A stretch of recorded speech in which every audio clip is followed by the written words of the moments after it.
Assalamualaikum warahmatullahi wabarakatuh. Halo teman-teman semua, perkenalkan nama saya Muhammad Ilham Suherman. Pada video kali ini saya akan menjelaskan tentang switching and multiplexing pada mata kuliah komunikasi data. Namun sebelum itu, jangan lupa like, comment, and share video ini ke teman-teman sekalian agar video ini bermanfaat. Terima kasih, selamat menonton. Jadi teman-teman semua, pada video kali ini saya akan menjelaskan tentang switching and multiplexing yang dibimbing oleh dosen mitra Ibu Ayu Triwardani, SPD MPD. Baik, saya akan memperkenalkan diri terlebih dahulu. Perkenalkan, nama saya Muhammad Ilham Suherman dengan NIM 220209500027, kelas PTIKA angkatan 2022 Universitas Negeri Makassar. Nah, pada topik pembahasan kita kali ini yaitu ada 8. Yang pertama ada sirkuit switching, yang kedua paket switching, yang ketiga teknik pengalihan, kemudian yang keempat sirkuit virtual versus datagram, kemudian yang kelima ada X25 PSP and LSP, kemudian yang keenam pengertian multiplexing, yang ketujuh ada tujuan dan keuntungan, dan yang kedelapan ada jenis teknik multiplexing. Pada pembahasan pertama yaitu ada sirkuit switching. Jadi pengertian dari sirkuit switching ini adalah jaringan yang mengalokasikan sebuah sirkuit atau kanal yang dedicated di antara nodes dan terminal untuk digunakan pengguna untuk berkomunikasi. Jadi sirkuit yang dedicated tidak perlu digunakan oleh penelpon lain sampai sirkuit itu dilepaskan dan koneksi baru bisa disusun kembali. Kemudian jika tidak ada komunikasi berlangsung pada sebuah sirkuit yang dedicated, kanal tersebut tetap tidak dapat digunakan oleh pengguna lain. Kemudian ada 3 tahap komunikasi. Yang pertama ada pembangunan sirkuit, yang kedua ada transfer data, yang ketiga ada diskoneksi sirkuit. Kemudian ada kelemahan dan keunggulannya. Yang pertama, kelemahannya pertama itu bisa menjadi sangat tidak efisien. Yang kedua, kapasitas menjadi tidak jelas, dan yang ketiga ada terjadi suatu penundaan. Kemudian adapun keunggulannya atau kelebihan yaitu yang pertama tidak diperlukan logika jaringan khusus pada stasiun tertentu. Kemudian adapun contohnya, yang pertama itu adalah jaringan telepon umum, yang kedua ada private branch exchange, kemudian yang ketiga ada jaringan swasta, dan yang keempat ada data switch. Kemudian ada 3 konsep yaitu menentukan operasi sirkuit switching tunggal, yang kedua ada terdiri dari sekumpulan stasiun, dan yang ketiga adalah menetapkan jalur khusus. Kemudian ada 3 elemen-elemen simpul. Yang pertama switch digital, jadi berfungsi untuk menyediakan jalur sinyal yang jelas. Kemudian jalur harus ada pada sepasang perangkat. Yang ketiga full duplex. Kemudian ada interface jaringan yang berfungsi untuk menghubungkan perangkat digital. Kemudian ada unit control. Terus pada unit control ini ada 3 task umumnya. Yang pertama, unit control berfungsi membangun koneksi. Kemudian yang kedua, unit control harus mempertahankan koneksi. Yang ketiga, unit control harus memutuskan koneksi. Kemudian kita masuk pembahasan yang kedua, yakni paket switching. Jadi pengertian dari paket switching ini adalah pensinyalan kontrol suatu sinyal yang berfungsi mengatur jaringan dan menetapkan panggilan, mempertahankan panggilan, serta menghentikan panggilan. Kemudian ada fungsi dari pensinyalan tersebut. Yang pertama itu komunikasi yang terdengar oleh pelanggan. Kemudian yang kedua transmisi nomor-nomor yang ditekan untuk kantor. Yang ketiga ada transmisi informasi di antara switch menunjukkan bahwa sebuah panggilan tidak bisa dilengkapi. Kemudian yang keempat ada transmisi informasi di antara switch menunjukkan bahwa sebuah panggilan telah berakhir dan jalur tidak lagi dikoneksikan. Kemudian yang kelima ada sinyal yang membuat telepon berdering. Kemudian yang keenam ada transmisi informasi untuk hal-hal yang berkaitan dengan tagihan-tagihan. Kemudian ada transmisi informasi menunjukkan status peralatan atau trunk dalam jaringan. Kemudian yang ketujuh mendiagnosa dan mengisolasi kegagalan dari sistem.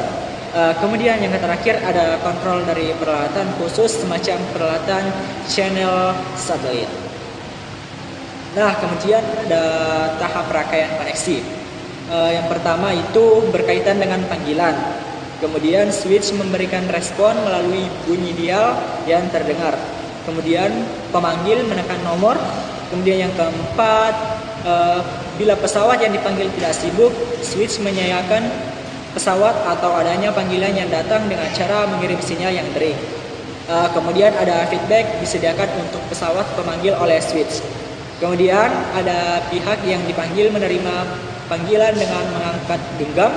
Kemudian switch menghentikan sinyal dering dan bunyi dering.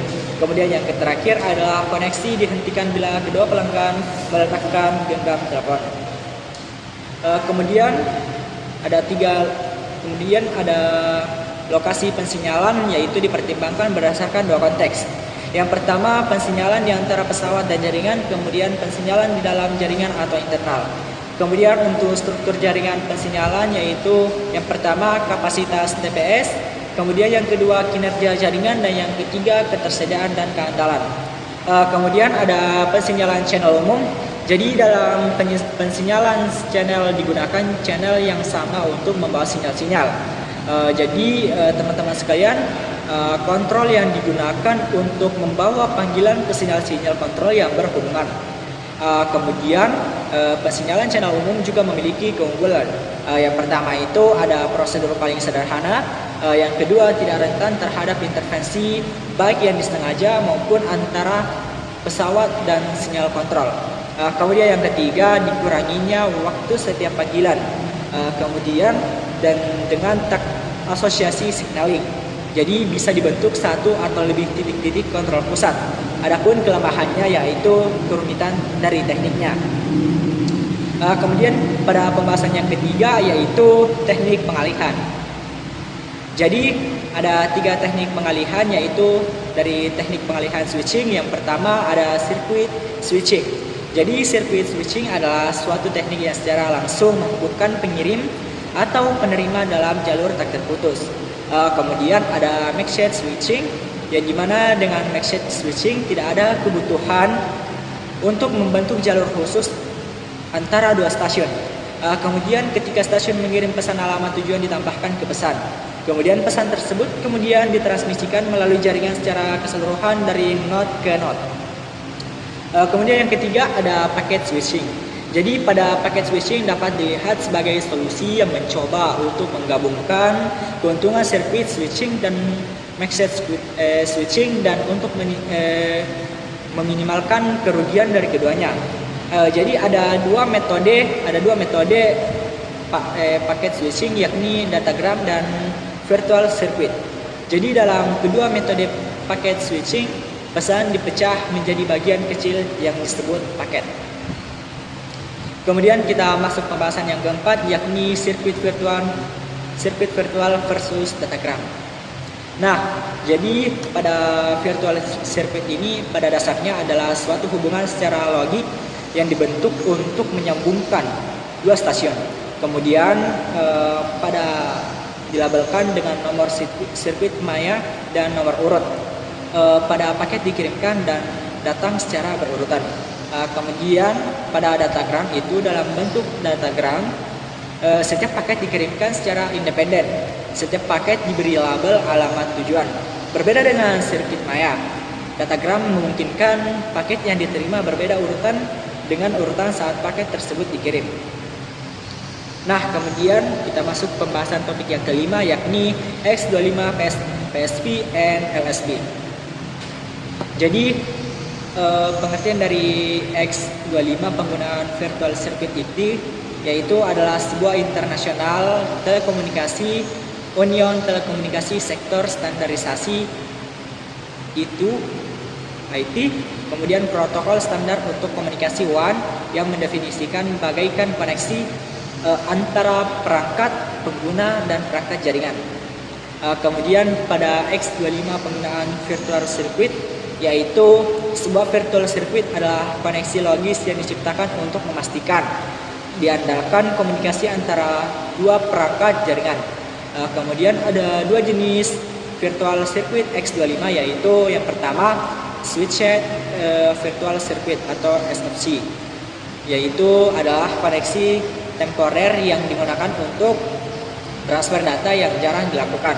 Kemudian yang kedua ada permanent virtual circuit, yaitu PFCS, yaitu adalah koneksi permanen yang digunakan untuk transfer data yang kerap dilakukan frekuensi koneksi sering atau serta transfer data yang konsisten. Kemudian yang ketiga ada layanan sirkuit virtual, yaitu layanan sirkuit virtual dibagi atas dua, yaitu yang pertama logical connection antara dua stasiun adalah external virtual circuit. Kemudian yang kedua ada perencanaan rute yang spesifik melalui jaringan adalah internal virtual circuit. Kemudian pembahasan yang keenam yaitu pengertian dari multiplexing. Jadi kita sudah masuk pada multiplexingnya. Jadi multiplexing ini adalah suatu teknik mengirimkan lebih dari satu atau banyak informasi melalui satu saluran. Jadi istilah ini adalah istilah dalam dunia telekomunikasi, teman-teman. Jadi tujuan utamanya adalah untuk menghemat jumlah saluran fisik, misalnya kabel, pemancar dan penerima, atau kabel optik. Jadi multiplexing merupakan teknik penggabungan beberapa sinyal untuk dikirimkan secara bersamaan pada suatu kanal transmisi. Jadi contoh aplikasi dari teknik multiplexing ini adalah pada jaringan transmisi jarak jauh. Jadi baik yang menggunakan kabel maupun yang menggunakan media udara atau wireless atau radio. Kemudian saya akan perlihatkan gambar tanpa multiplexing dan gambar yang menggunakan multiplexing. Jadi di sini telah tersedia gambar tanpa multiplexing dan gambar yang menggunakan multiplexing. Kemudian dari fungsi multiplexing itu sendiri adalah aplikasi multiplexing yang umum adalah dalam komunikasi long haul. Jadi teman-teman, media utama pada jaringan long haul ini berupa jalur gelombang mikro, koaksial atau syarat optik berkapasitas tinggi. Jadi pada gambar di samping ini menggambarkan fungsi multiplexing dalam bentuk yang paling sederhana. Kemudian pada pembahasannya selanjutnya yaitu tujuan dan keuntungan dari multiplexing itu sendiri. Jadi tujuan yang pertama yaitu meningkatkan efisiensi penggunaan bandwidth. Kemudian mengurangi media penghantar. Yang ketiga meningkatkan kemampuan komunikasi. Yang keempat, minimalisir biaya transmisi data. Yang kelima, membantu berbagai koneksi pada sebuah mesin. Yang terakhir, memetakan banyak koneksi pada sebuah tingkatan. Kemudian yang keuntungan yang pertama yaitu komputer host hanya butuh satu port untuk membanyak terminal. Kemudian hanya satu line transmisi yang dibutuhkan. Kemudian menghemat biaya penggunaan saluran komunikasi. Kemudian memanfaatkan sumber daya seefisien mungkin. Jadi kemudian ada pada kapasitas terbatas dari saluran telekomunikasi digunakan semaksimum mungkin. Kemudian yang terakhir yaitu karakteristik permintaan komunikasi pada umumnya memerlukan penyaluran data dari beberapa terminal ke titik yang sama. Kemudian pembahasan selanjutnya yaitu jenis teknik multiplexing. Jadi jenis yang pertama yaitu time division multiplexing. Jadi secara umum TDM ini menerapkan prinsip pemanggilan waktu pemakaian saluran transmisi dengan mengalokasikan satu slot waktu atau time slot bagi setiap pemakai saluran atau user. Jadi TDM ini yaitu terminal atau channel pemakai bersama-sama kabel yang cepat dengan setiap channel membutuhkan waktu tertentu secara bergiliran. Jadi seperti round robin times slicing. Jadi pada gambar di samping yaitu gambar pada TDM tersebut. Kemudian ada frekuensi. Kemudian jenis yang kedua ada frekuensi division multiplexing. Jadi pada PDM ini yaitu pemakai user yaitu pemakai secara bersama kabel yang mempunyai bandwidth yang tinggi terhadap beberapa frekuensi. Jadi teman-teman sekalian, setiap channel akan menggunakan frekuensi yang berbeda. Kemudian prinsip dari FDM adalah pembagian bandwidth saluran transmisi atas sejumlah kanal dengan lebar pita frekuensi yang sama ataupun yang berbeda. Jadi di mana masing-masing kanal dialokasikan ke pasangan entitas yang berkomunikasi. Jadi contohnya itu aplikasi FDM ini yang populer pada saat ini adalah jaringan komunikasi seluler seperti GSM atau Global System Mobile, kemudian yang dapat menjangkau jarak 100 meter sampai dengan 35 km. Kemudian ada frekuensi division multiplexing. Jadi pada teknik FDM ini juga tidak perlu ada modem karena multiplexer juga bertindak sebagai modem ataupun membuat permodulatan terhadap data digital. Jadi adapun kelemahan modem disatukan dengan multiplexer adalah sulitnya mengupgrade ke komponen yang lebih maju dan mempunyai kecepatan yang lebih tinggi, seperti teknik permodulatan modem yang begitu cepat meningkat. Pada gambar tersebut yaitu frekuensi division multiplexing. Kemudian yaitu ada kode division multiplexing. Jadi CDM ini dirancang untuk menanggulangi kelemahan-kelemahan yang dimiliki oleh teknik multiplexing sebelumnya, yakni TDM dan FDM. Jadi contoh aplikasi pada saat ini adalah jaringan komunikasi seluler atau CDMA atau flexi. Selanjutnya yaitu prinsip kerja CDM. Jadi kepada setiap entitas pengguna diberikan suatu kode unik yang disebut dengan chip spreading code. Jadi untuk pengiriman bit 1 digunakan representasi kode tersebut. Kemudian sedangkan untuk pengiriman bit 0 yang digunakan adalah inversi dari kode tersebut. Kemudian pada saluran transmisi, kode-kode unik yang dikirim oleh sejumlah pengguna akan ditransmisikan dalam bentuk hasil penjumlahan atau sum dan kode-kode tersebut. Kemudian yang terakhir, di sisi penerima, sinyal hasil penjumlahan kode-kode tersebut akan dikalikan dengan kode unik dari si pengirim untuk diinterpretasikan. Demikianlah penyampaian materi dari saya. Lebih dan kurangnya mohon dimaafkan. Upin Ipin makan terasi. Cukup sekian dan terima kasih. Billahi taufiq wal hidayah. Wassalamualaikum warahmatullahi wabarakatuh.